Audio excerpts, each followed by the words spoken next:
Today we are here with Yobbo from Amsterdam, and we are really happy to have you in our project. Really, Thank you very much. thank you. Happy to be here. And so, as usual, I would like to ask something about your background. So, how long you're tattooing, and how you did you start? I'm tattooing about 25 years, I think.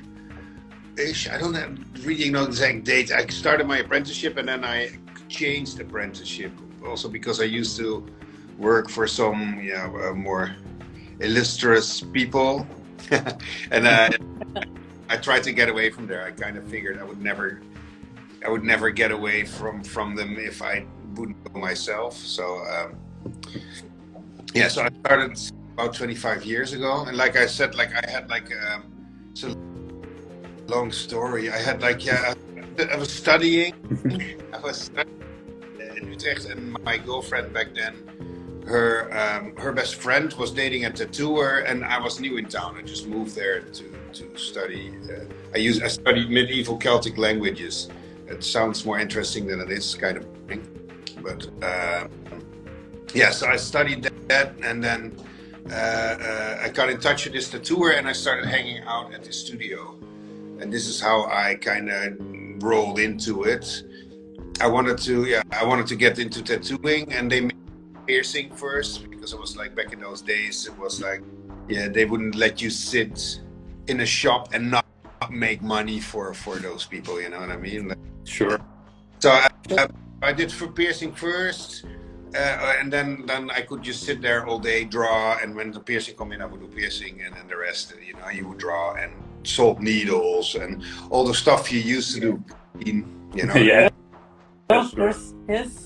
So I did that, and then I started tattooing at another shop. They sent me like, okay, there's another guy who needs a tattooer. You go there, and then you learn tattooing.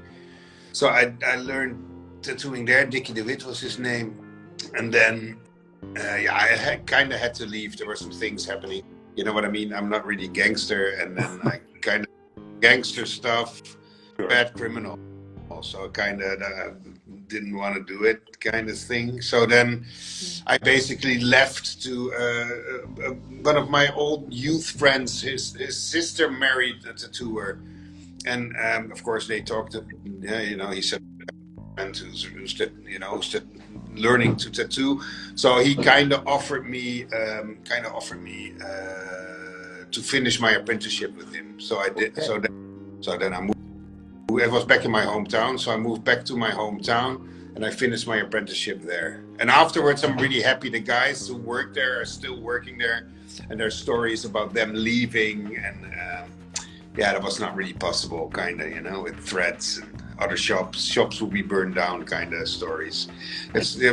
We talk about 25 years ago, so like it was mainly biker gangsters. And Sure. It's a different world from what tattooing is nowadays, I guess. Yeah, it is. Yeah, I think there is also still some like a reality also now, but really small. Yeah. Or at least more hidden. Yeah, more hidden. I think so. I like. Yeah, at least. I miss, I thrive better in shops like that than in modern shops, I think, or I feel more well. Did it for so many years that you kind of know how to behave and stuff in certain surroundings, maybe. Yeah. I would like to ask you if you could talk a little bit about your style and how you developed it, and also if you want to talk a little bit about traditional tattoos in general. Well, my style. Well, I started with traditional, of course, and I always really wanted to do traditional from the beginning, because the guy I did my apprenticeship with is Thomas Kienst. That's the guy of Deventer who married my sister's brother. He mainly does like horror realistic stuff, like Paul Booth kind of stuff. And I was very clear that I wanted to go into traditional. Also came a bit more from the punk rock scene. So, you know, I felt more affiliated with traditional tattooing than realistic tattooing or whatever was going on there back then. And of course, back then there was a lot of street tattooing, and there was like a lot of walk-ins.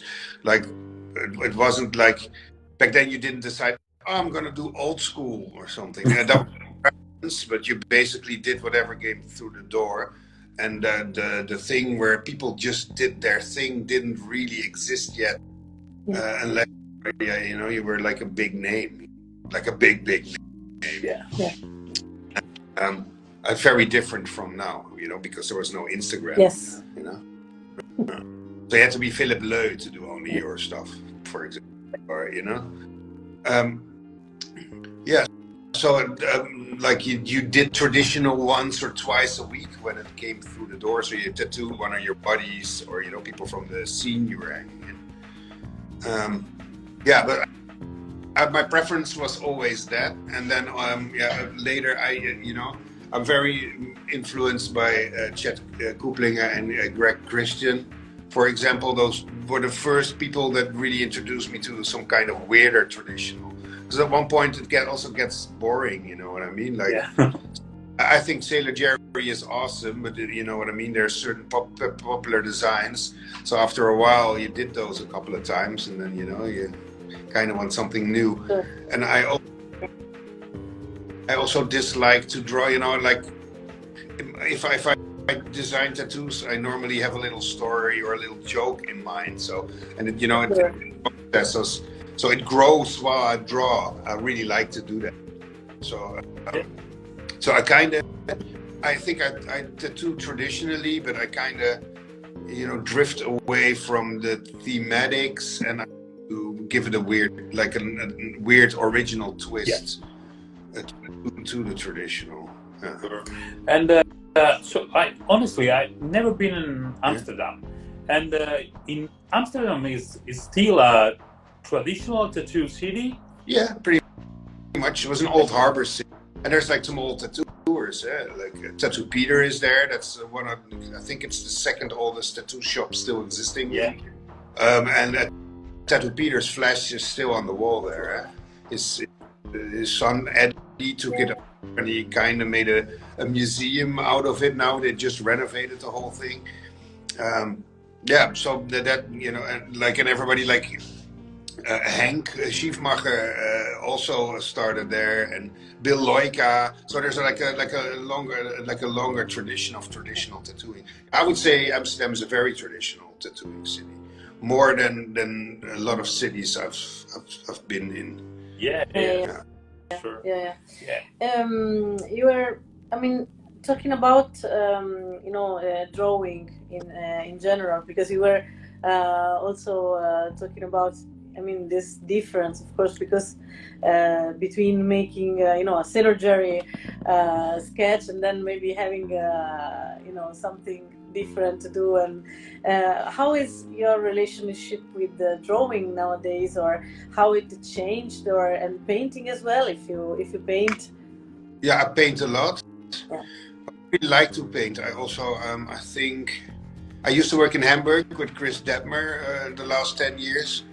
And it was kind of a rule that if you didn't tattoo, you were painting, you know what I mean? If you were making money, you at least would like create products to sell, you know what I mean? And it was also like a healthy competition. So like everybody painted and drew a lot. And I kind of almost feel guilty if I sit around and don't paint. Or so in today's, I'm not somebody, I can paint, I'm not somebody who works all night. I'm kind of, it's not a lazy thing. Like I need to slow down before I go to sleep. If I work, then go to bed, I won't sleep. You know, my brain keeps on going. Like I need to roll out of the day. I'm more like an early morning work. But in Berlin, I had a shop that started at 1, and then I always had like a whole morning of painting already before I started tattooing. Sure. And then when there's no tattooing, you paint shop. If it's possible, of course, there's also shops where there's a lot going on, or like, you know, the setting is not right to tattoo. But to paint, but I paint a lot. Yeah. Yes. And So nice. can I ask you your relationship with your tattoo machines? What you use usually? Well, I actually only use coils. I have one slider, a Vester slider, or the roof slider, which I actually like. I'm not really opposed to rotaries. I think, hey, everybody should use whatever it works for them, I guess, you know what I mean? It's the result that counts. I do think that coil machines heal up better through the years. Like, that's just my experience, my personal experience. I have some tattoos that are made by coils, and they aged way faster than the coil machine tattoos I have. Like, lines would fall out. I think it's kind of too hard, and then at one, you know, through years, you know, it just falls out a little bit or damages, or I don't know. And I also, I always compare it a little bit. You know, if you compare it to motorbikes, I compare it a bit to, you know, driving a Japanese racer, or Yeah. I prefer chopper. You know, it's not, you know, it's not smooth. Might not be the fastest, but it definitely has a different feel. It has a certain feel, which makes, you know, the tattooing itself also a certain experience. I like the feeling. You know, I like the feeling of tattooing, as in, you know, yeah. So, and I think you can only do that with a coil. So for me, it's 100% coils. And Yeah. I have some favorite machines, of course. You know, if I can drop some names of machine builders. Yes. I mainly work with Joel Dodd machines. It's a guy from Northern California. I really love those machines. And I like hybrid machines, but like they're kind of hard to get your hands on, I guess. So the Dodd kind of working up something. Hey. Get it.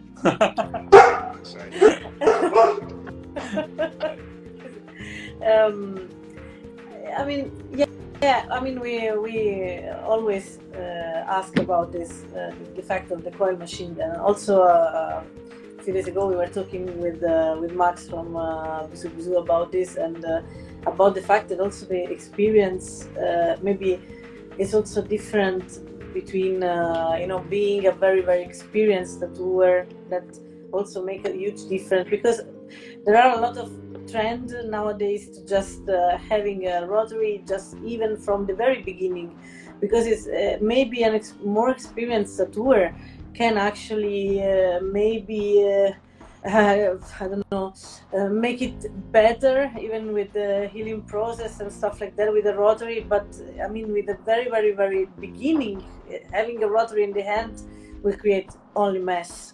So I mean, it's there was this kind of discussion as well. So it's I mean, we always prefer coils, honestly, because learn with coils. Yeah. You miss out on a lot. Like, you miss a lot of you don't learn how to feel skin or needle resistance.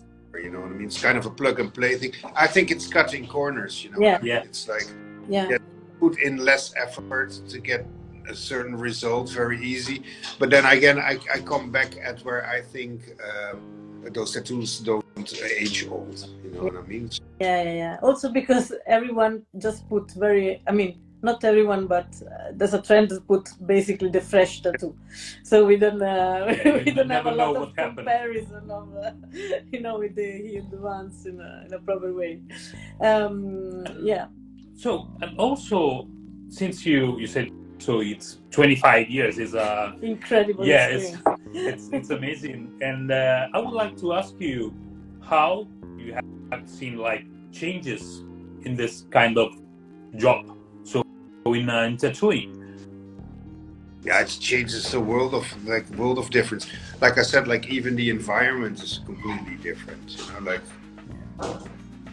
you know, things are now like, it used to be like a magical carnival kind of thing, and now it's all like sterile and nail studio kind of thing. I probably complain about the same stuff. Everybody doing a bit longer. I think both is good. I just think it's sad that the old thing is kind of going. You know what I mean?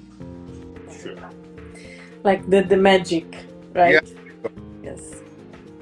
So that's kind of sad. Yeah. And what else changed? Yeah, I think it became a whole industry. It used to be like this small kind of thing, and then it's very inside thing, and you know it became more mainstream, and then it became a whole kind of business. You know what I mean? So like with companies who have actually nothing to do with tattooing and just saw you know a hole in the market, and then Yeah. Yeah, I mean, it's I think also, I mean, also for us that, I mean, we were born in the 80s. Still it's, I don't know, it's so difficult to just adapt to not analogic things. I mean, not analogic way of thinking. It's just overwhelming also for us that we just, I don't know, it's difficult, social media wise, whatever. It's yeah. Talking also about the social media.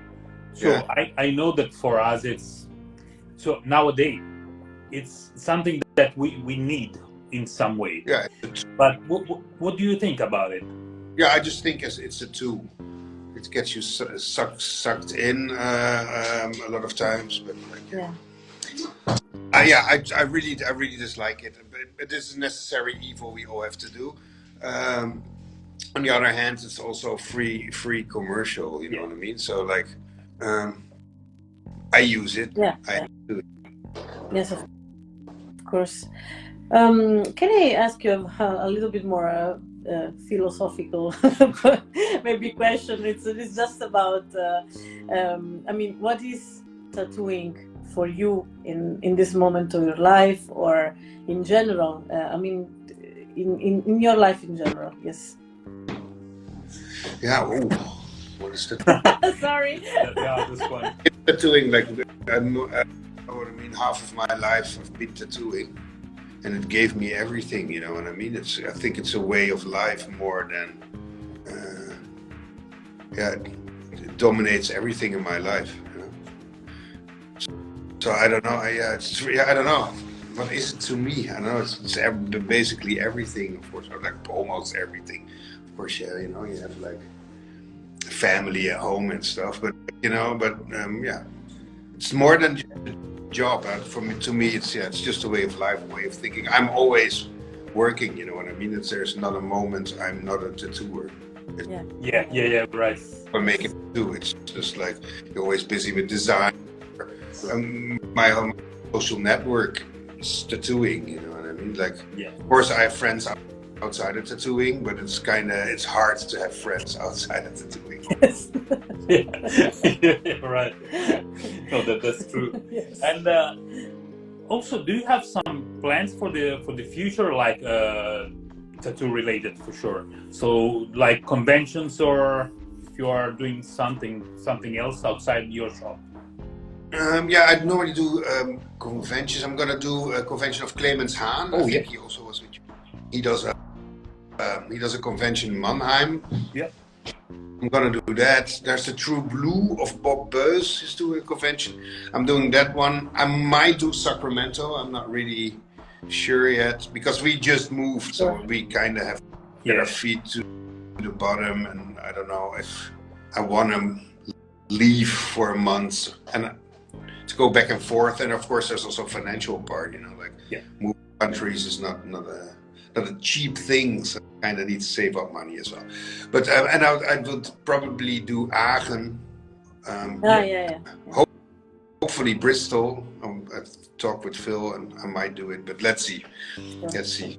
Yeah, but those two are definite. Aachen is also kind of definite. I don't want. That's I don't go like